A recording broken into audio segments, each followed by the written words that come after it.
Hello বন্ধুরা, শুভ দুপুর।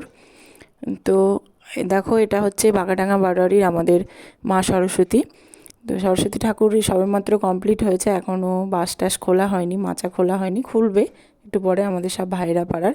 আর এই সরস্বতী পুজো উপলক্ষে বাগডাঙ্গা বারোয়ারিতে একটা রক্তদান শিবির আয়োজন করা হয়েছিল। তো তারই আজকে অনুষ্ঠান পর্ব চলছে। তো দেখো, এই যে তোমাদের দাদা প্রথমেই শুয়ে পড়েছে রক্ত দেওয়ার জন্য। আর অনেকক্ষণই শুয়েছে, রক্ত নিচ্ছে, ওর চলছে। তার সাথে অনেকেই দিচ্ছে, অনেক কাকিমা, ননদ, ভাই বোনেরা সবাই। তো এখানে দেখো,